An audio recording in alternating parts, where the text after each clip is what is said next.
The story of ZZZ is kind of weird. First off, I want to know, do you actually read the story? And are you only reading main story? Are you reading the actual event stories themselves? Are you trying to do all the agent stories respectively just to get more characterization? What's your plan there? Secondarily, ZZZ's story is kind of an iffy position. First off, I think within those first 3 chapters we had in the beginning, that being from meeting the Cunning Hairs to Bellabog Industries, and then subsequently finishing off with Victoria Housekeeping, I think they were pretty decent. Obviously, it was a setup for the rest of the story, but I think for what it did, it's fine. I think the weakest chapter for me was, technically speaking, the one where we actually met Juyeon and Qingyi, because what was the point of that? It was a Bang Boo arc. Who cares?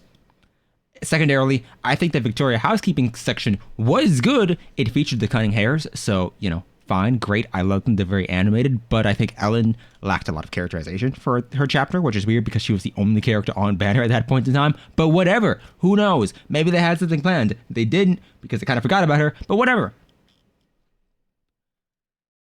I think that it sucks when they try to tie everything together and not necessarily trying to finish off that story arc, but trying to make everything connect because it weirdly, they do this a lot with their other games, HSR and Genshin Impact, but first off, it's a little bit tiring, but second off, they don't do it well. It feels like the most random tie-ins of, oh, that's a coincidence, and not necessarily anything that makes sense or would make sense for what we know within the character's lore at that time.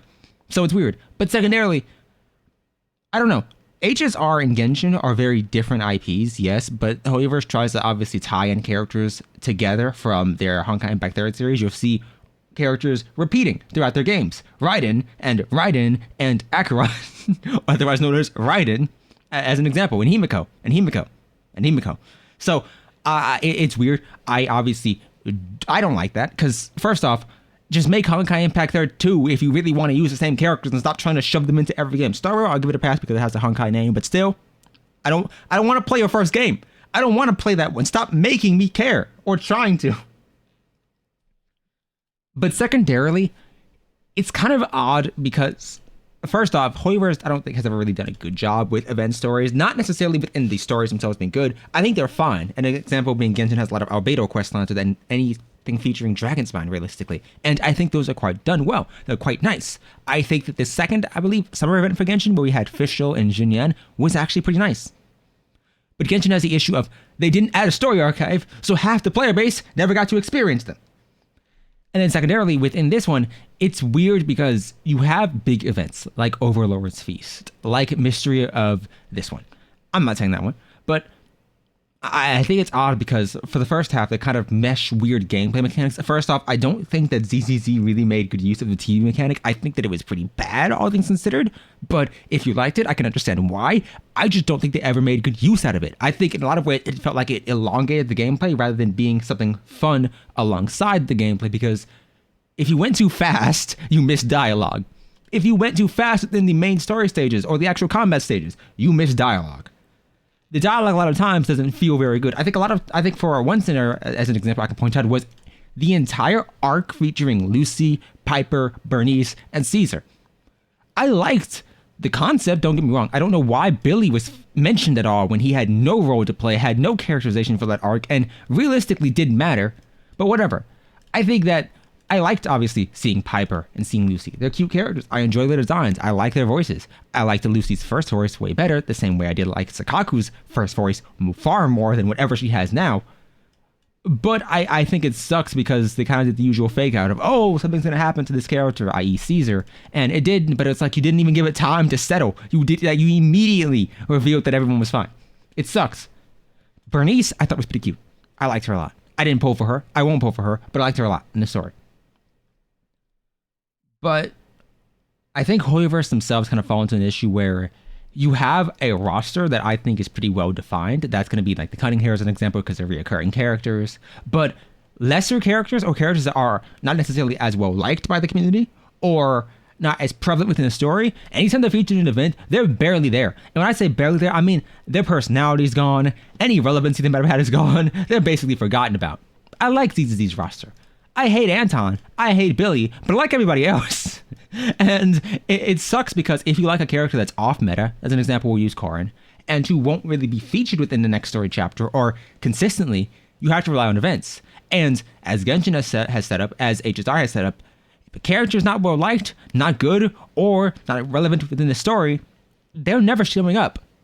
I think this is egregious in something like HSR, but I think it's a little bit better in Genshin because you have a chance of somebody visiting another nation. They obviously didn't do Inazuma's festival again or Sumeru's festival again. I don't think we're doing Fontaine's festival again. What's it called? Moonchase and subsequently Windbloom are the only festivals that are actually consistent. But hey, whatever.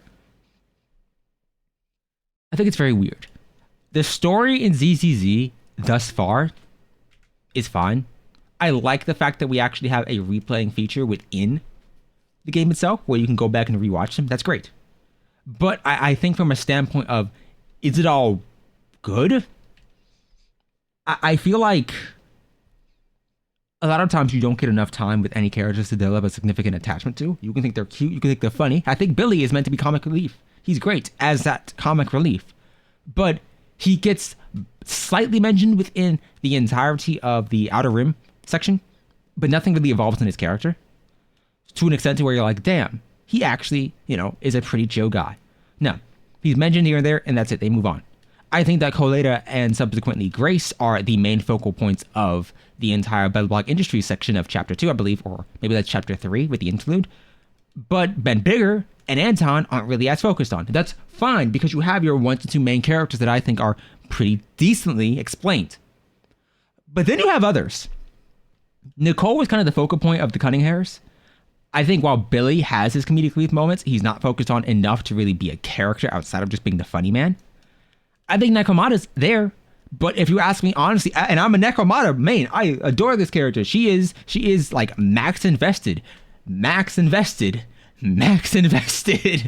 So I like her a lot, and I've done her Bond story. But if you ask me like legitimate traits about her that are elaborated on either through the main story or her Bond story, I can't give you much because she's not really elaborated on. And I'm not saying that within the facet of she doesn't have any character. I'm saying that nothing significant happens to where you actually view her any differently than you would if you watched her for 5 seconds within the main story.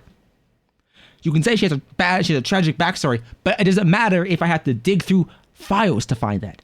I'm not saying it needs to be told blunt up like, yeah, I have a sad backstory, but Bond stories should elaborate on the characters. They don't. Side stories don't elaborate on the characters. Events don't elaborate on the characters. And so I'm left to kind of loosely link everybody together. Koleda, in theory, has a sad backstory, but they don't do anything with it. They mentioned, yeah, her dad walked out. Okay. And my dad walked out. What's the point? What's the problem here? I'm kind of confused. Also, you have one-note characters usually in a lot of miHoYo games.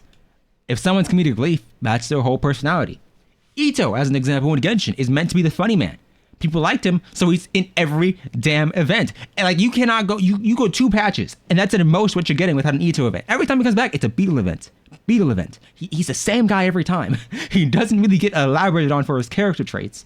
And you can have that and be fine for a time. But eventually, you kind of need to do something else with the character. ZZZ has a small roster, like compared to the rest of the miHoYo games, especially 6 months after launch. But that roster hasn't evolved in the characters. I don't know a single thing about Ben Bigger, except that every time I think of his name, I like mentally replace the B in his N Bigger with an N. That's literally all I do. Nicole, I don't like her design, but I don't know enough about her as a character. A Qingyi, really old. Is that a focal point? No. Is that mentioned at all in the Bond stories? No. You get 1 antique shop visit. That's really it. She's a robot. Is that really important? No. Lucy wants to aesthetically overtake Caesar's position, but that didn't really play an actual significant role within the main story, nor did it play a role within her Bond stories, nor did it really matter in the grand scheme of things. Piper, she's Hoshino, but like worse, because Hoshino got better characterization within BA, which is par for the course because it's BA, but still, it sucks. I don't know. ZZZ doesn't do a good job with its character. Bella and Wise, your 2 protagonists that you can swap between.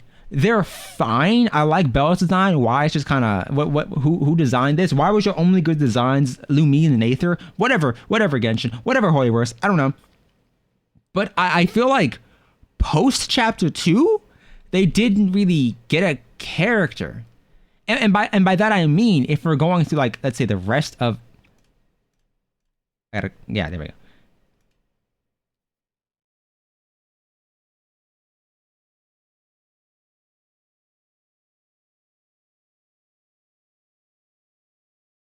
If we're going through all of this, I'd say that just from like the gates,